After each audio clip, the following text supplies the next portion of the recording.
Grab a seat. This is like the number 8th most popular session of all of Collision, so it should be fun. And are my panelists coming? We have Alex and Noelle and Justas going to join us on the panel here. Give them a round of applause, everybody. These people are awesome. Woo! Awesome, awesome. Okay, so just to get take a beat on the room, how many people here own cryptocurrency? Awesome. Okay. Bitcoin? Ethereum? Litecoin? Something nobody else has ever heard of that's going to make you $1 billion? Awesome,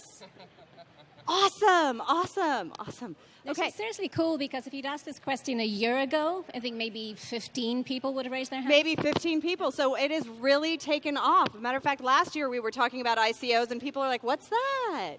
So we're going to talk about digital currencies today. Are you guys excited?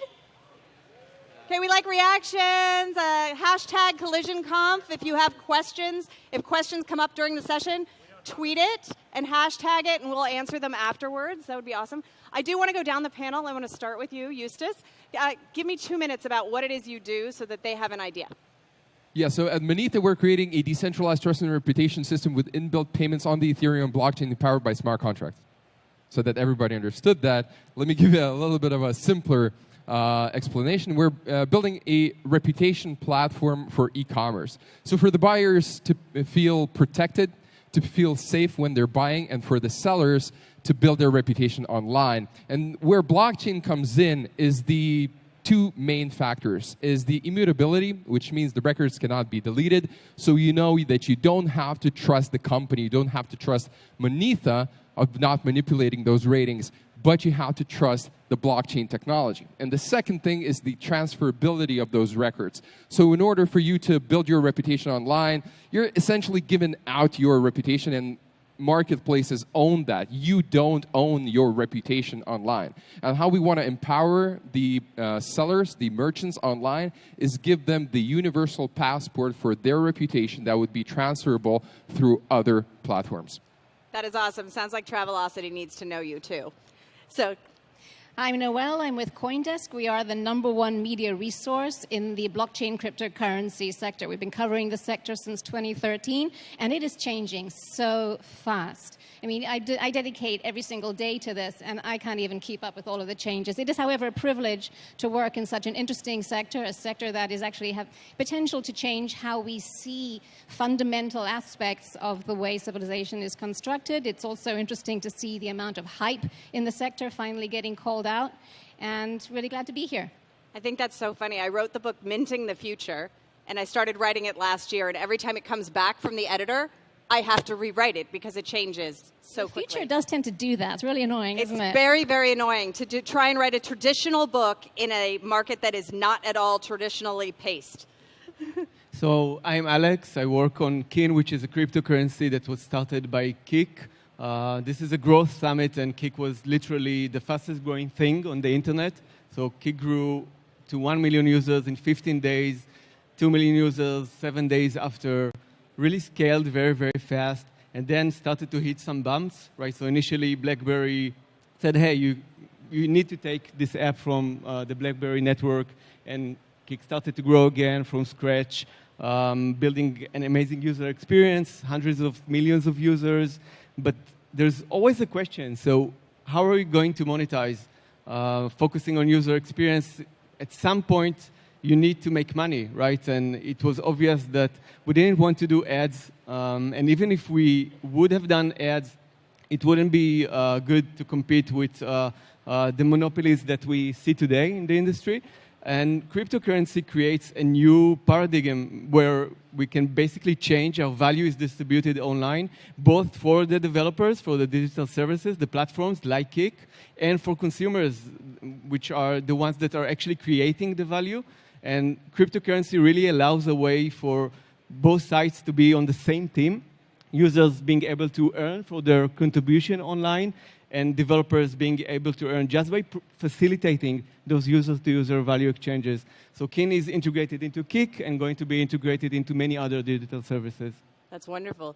Now, Noelle, you were talking earlier. This panel is on digital currencies, and I think that's a misnomer. Can you go into that? Yes, we do need to define the terms a lot better. It's hard to understand something if we're actually not calling it by a name that explains what it does. You all use digital currencies every single day. You have been for decades. You have your digital dollars. I've got my digital euros. We use digital currencies. But the thing is, to use those digital currencies, and many of you are probably aware of this, some probably not, you have to ask permission. Your digital currencies are at a bank. You're asking permission from the bank to make a payment, or you're asking permission from the payment provider to actually execute that transaction. Usually it's seamless, but not always. They can say no. With cryptocurrencies, which is what we are talking about today and what my co-panelists work in, cryptocurrencies take away the need for a central authority. With cryptocurrencies, you can execute transactions digitally without going through a third party. And what I find interesting about that is the reputation piece of that, because even though it's trustless and immutable, you could be sending money to someone who's never going to send you that boombox, right? Yeah, maybe another important angle is that when cryptocurrency started, like the buzz was, okay, this is going to replace the US dollar and really change the physical world. We really believe that that's not the main, revolution with cryptocurrencies. I think that if I would have paid today for my coffee with Bitcoin, that would create a big problem for the seller. And also like a big question for me, like, should I hold to the Bitcoin and buy the coffee maybe tomorrow when the price is lower? I think that the online... Yeah, the guy who paid 10,000 Bitcoin for the pizza is really kicking himself right now, which is the hard thing. Yeah. How many of you have actually bought something tangible every day with Bitcoin? So some of you. I mean, and that is an argument that that we need to actually use it and put it into circulation. So there are companies here, like WampPay is here. They do e-commerce for all because 70% of the world is unbanked. But if you don't spend it and you hodl it, yeah. Right? Are you hodlers? Who's hodling?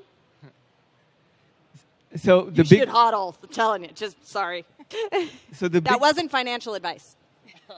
So the big opportunity is really online. I think the way the value is exchanged online can really change dramatically. Today, most of the value goes to so few players, and we see already with like content creators, contributors, many users that should be the ones that are actually earning for their contribution. And for me, that's the most exciting part of cryptocurrencies.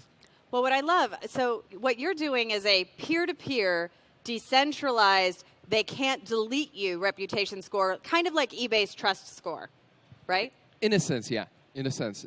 So essentially what we're doing, as mentioned, we're kind of a third party to any marketplace that you would have, whether that would be Craigslist. What is the feeling that you get when you're... It really needs to be with Yelp, personally, because there's a lot of bots on there that need to go bye-bye. I know what you mean. Yeah. I know what you mean. And everybody's trying to get in this reputation thing, for example, even Facebook, right? Mm-hmm. But the problem is that you can either pump your ratings to 5 stars or, dump the ratings on your competition. We're just going to click farms.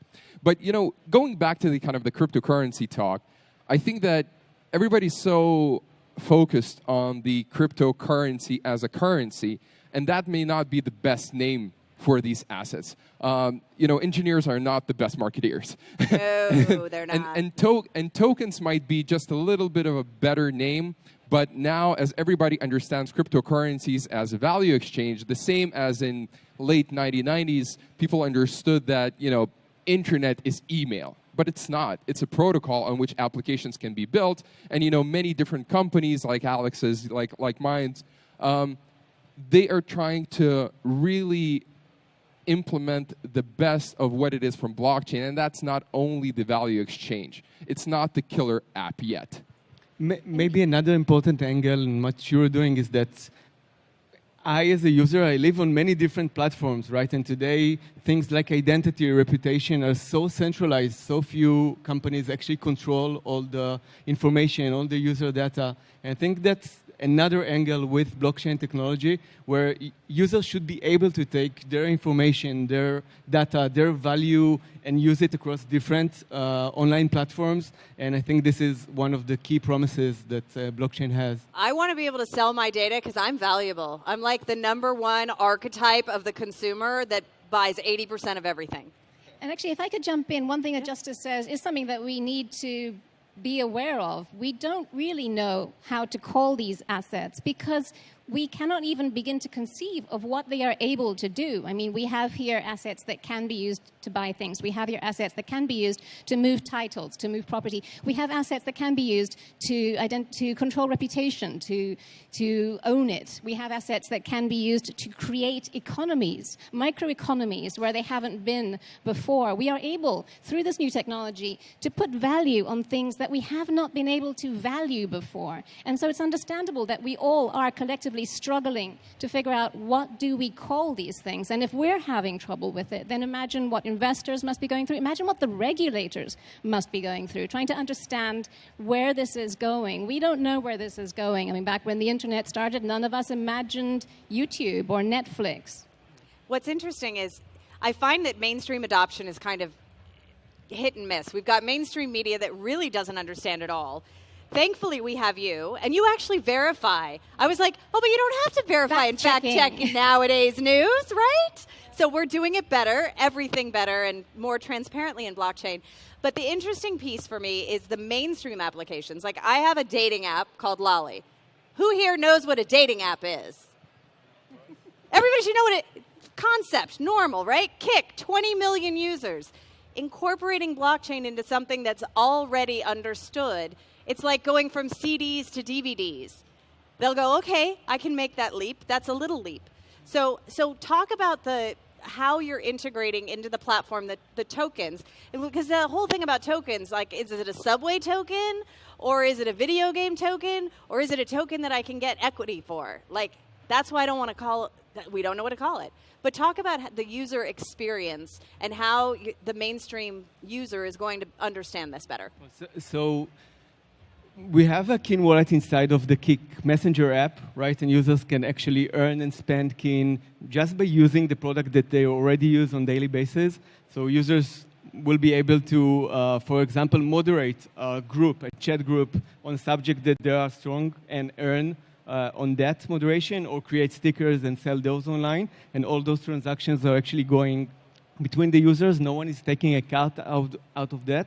And I think that one of the key challenges that you pointed to is that many people heard about cryptocurrencies, but to actually go and buy and hold them and go into the ecosystem is so difficult today. The experience is broken. It's not the buying and the holding. It's the buying, holding, and not losing, because I have 2,500 Bitcoin on a hard drive somewhere that I can't find. And that's not, and I know what I'm doing. And that, I mean, how is a mainstream person supposed to handle that? So Kin really changes that, because you just use the product that you already use on a daily basis, and the cryptocurrency becomes a native part of that. Kik has a lot of experience. We launched Kik Points many years before we went into crypto, and got a transaction volume more than 5 or 10 times the daily transactions that Bitcoin ever had. And I think that that's a key way where you actually not tell people, hey, you need to go there and buy crypto, but here's what you can actually do with it. You can start earning and spending immediately and have that across different digital services. And on touching on the example that you just said, that somewhere you have a lot of Bitcoins lost. A lot. It's just, we have to understand that the technology is so immature. We're in this embryonic stage where you just have to look at pattern recognition, right? You remember the times where in order for you to be connected to the internet, you had to tell your mom, hey, get off the phone, and get the sound of So we're facing the same thing, where this attention that we're getting for the blockchain technology is so big, and it's in such an early stage. It would be, hence the ICO companies. For us, we raised 95,000 Ether, $37 million in 18 minutes with a promise that we're going to do this trust and reputation platform. But there are so many companies that are promising a lot of things with large scalability. It would be the same as saying in 1998 that Netflix is going to, stream HD movies real time. It's just so early. So we have to understand that all of you that have raised your hands, you are early adopters. I want to talk. Oh, give yourselves a hand. I want to talk about scaling because you did bring that up, and we'd had that conversation before. I have this trouble finding what blockchain I'm going to build on because I was like, Ether, I'm going to put it on Ethereum, I'm going to do it. And then CryptoKitties hit, and mine is sexual consent on the blockchain, and nobody wants to wait to get laid. So, what am I supposed to do with that? So scalability, which blockchain, how do you get over that? And what are you doing to figure that out? Yeah, so we're on the Ethereum blockchain, but we understand that it's inviolable right now. Yet, again, the promise is that it will be. So there are third wave blockchains, and we're thinking about building our own blockchain, the private blockchain, to dump some data there. But the thing is that you don't have to look at the white papers, because white papers are promises. Anybody can write a panacea. Oh, we have that. But you have to take a look at the real substance, the hardcore things, business sense behind the team. And I really believe in what Ethereum is doing. I think that, with the funding that they have, with the team and the competency of the team that they have, I think that they're going to roll the scalability problem out and solve that. And of course, there are so many prerogatives, but you have to, stick to one and maybe look also to alternatives if possible. And there's always going to be the issue as in, will there be one blockchain? That does sound more efficient, right? Or will that end up centralizing control, which is what these technologies were built to avoid? I mean, you are using two different blockchains, is that right? Yeah, so we're looking at it in a very pragmatic matter. So we started on top of Ethereum, and we have real users, real transactions, and Ethereum couldn't hold that, right? Literally, people were starting to wait days for a transaction to go online. If I'm buying, stickers, that had to be CryptoKitties, because that's what happened to me. Exactly. So it didn't make any sense. Just ground to a halt. So what we did is we actually started to use Stellar as a scaling solution. So Ethereum holds the liquidity, the volume, but Stellar allows us to do a big number of transactions very, very quickly. But you made my Stellar worth a lot more, so thank you. So great apps built on blockchains, invest in those blockchains when those apps are going on there. But maybe for me, the key thing here is that, like Justas just said, there are so many smart people working on this problem right now. And when the blockchain only started, it was all about building a new blockchain, right? The infrastructure layer was the most important thing. And the way we look at it is, in the future, we believe that the application layer, the actual use cases, will become more interesting, and the infrastructure layer will get more commoditized as we move on forward.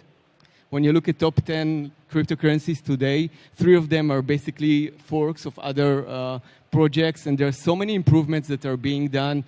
Take Lightning, for example, on Bitcoin, right? So many other companies are probably going to use Lightning technology to allow their blockchain to scale. And our focus right now is really to get users to actually use the cryptocurrency, and we're sure that the infrastructure layer will solve itself in the upcoming future. Awesome. But for that to happen, the usability needs to improve a lot. I mean, if Adryenn, who knows about this stuff, can lose Bitcoin, imagine the time when we are all using on a daily basis a wide range of crypto assets. How are we going to keep control of all of that? How is it going to be easy to know what we're doing with what, and how are we going to keep them secure? And those are fabulous questions that we are going to end on. Please send us your questions, #CollisionConf. We will answer them backstage. Thank you so much to my panel. I truly appreciate it. Round of applause, everyone. Thank you.